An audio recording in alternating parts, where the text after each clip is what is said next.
L'histoire commence avec Bob Lee Swagger, un ancien tireur d'élite des Marines vivant en retrait dans les montagnes après une mission qui a mal tourné. Il est approché par le colonel Isaac Johnson, qui lui demande d'analyser des lieux où un attentat contre le président pourrait avoir lieu. Swagger repère 3 endroits possibles et fait des simulations sur la manière dont un sniper pourrait opérer.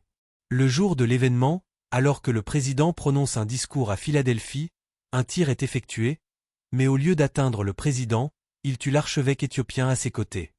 Swagger comprend immédiatement qu'il a été piégé. Les forces de l'ordre se retournent contre lui, et il est gravement blessé en tentant de fuir. Il parvient néanmoins à échapper à la police en volant une voiture et en plongeant dans la rivière. Pendant ce temps, l'agent du FBI Nick Memphis est sur place et se retrouve impliqué dans l'affaire.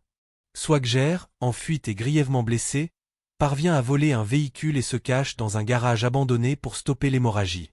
Il s'infiltre ensuite dans un magasin, coupe l'électricité pour éviter d'être reconnu, achète du matériel médical et s'improvise un traitement d'urgence. Il roule ensuite toute la nuit jusqu'au Kentucky et se réfugie chez Sarah Fenn, la veuve de son ancien coéquipier Donnie, mort lors de leur dernière mission ensemble. Sarah est d'abord méfiante en voyant Swagger, car elle a entendu les informations l'accusant d'avoir tenté d'assassiner le président. Malgré tout, elle accepte de l'aider.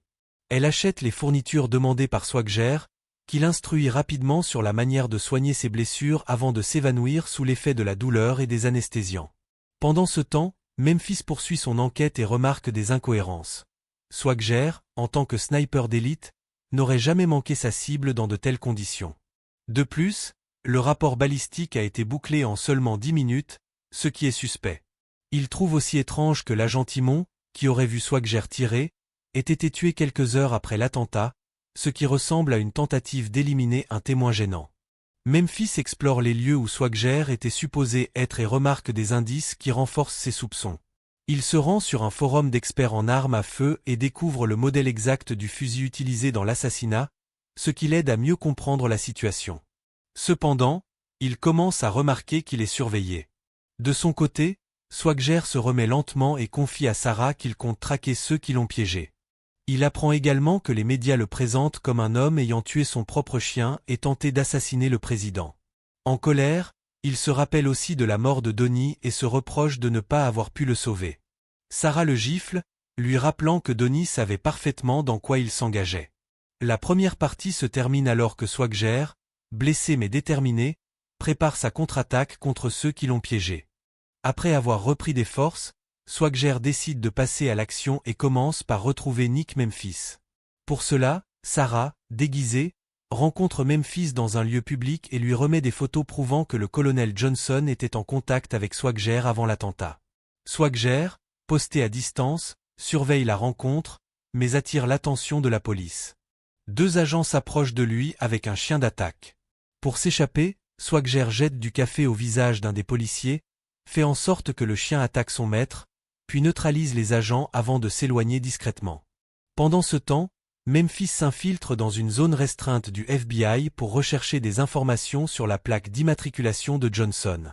Cependant, l'accès lui est refusé en raison d'un niveau de sécurité insuffisant.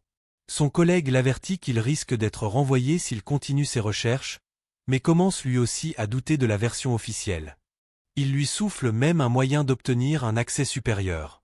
Par ailleurs, Johnson est informé que quelqu'un fouille sur un forum d'armes à feu et tente d'accéder à des informations confidentielles. Réalisant que Memphis en sait trop, il ordonne son élimination. Peu après, Memphis est enlevé par des hommes masqués qui le battent violemment et tentent de le faire passer pour un suicide. Heureusement, Swagger intervient à temps depuis un bateau, élimine les ravisseurs avec le fusil de Donnie et sauve Memphis, qui comprend définitivement que Swagger est innocent. Sachant qu'ils doivent en apprendre plus sur les véritables responsables, Memphis conduit Swagger chez un expert en armement. Ce dernier leur révèle que, mis à part Swagger, seul un autre sniper pouvait réussir un tir aussi précis. Ce tireur, réputé pour sa cruauté, blessait volontairement ses cibles pour attirer d'autres soldats et les éliminer un par un. Bien que supposé mort après un bombardement, Swagger comprend immédiatement que cet homme est toujours en vie et qu'il s'agit de Michael Sandor, un Russe handicapé travaillant avec Johnson. Pendant ce temps, Johnson, sentant que Swagger va remonter jusqu'à Sandor, décident de le laisser servir d'appât. De plus, ces hommes découvrent que Swagger envoie des fleurs à Sarah chaque année et concluent qu'elle l'a aidé à fuir après l'attentat. Johnson ordonne alors qu'elle soit capturée. De leur côté, Swagger et Memphis achètent du matériel dans un magasin de bricolage et fabriquent des explosifs artisanaux en pleine nature. Swagger entraîne Memphis au tir de précision en simulant des tirs sous stress avec des explosions proches. Pendant ce temps, Sarah, seule chez elle, sent une présence et prend son fusil de chasse. Un homme armé surgit avec un pistolet équipé d'un silencieux, mais elle l'abat d'un tir en pleine poitrine. Cependant, un autre homme, Payne, surgit derrière elle, la désarme et la frappe violemment. Parallèlement, Johnson obtient l'approbation du sénateur Charles Meacham pour envoyer une vingtaine de soldats tuer Swagger, révélant que Meacham est le véritable cerveau derrière les opérations de Johnson. De leur côté, Swagger et Memphis localisent Sandor et préparent une attaque. Memphis reste en couverture tandis que Swagger s'infiltre dans la maison, éliminant discrètement plusieurs gardes et posant des explosifs.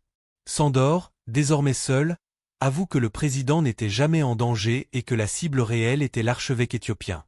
Ce dernier comptait dénoncer un génocide orchestré par les États-Unis en Afrique pour la construction d'un pipeline pétrolier. Swagger apprend aussi avec horreur qu'il a involontairement participé à ce massacre en couvrant les soldats qui ont exécuté les villageois.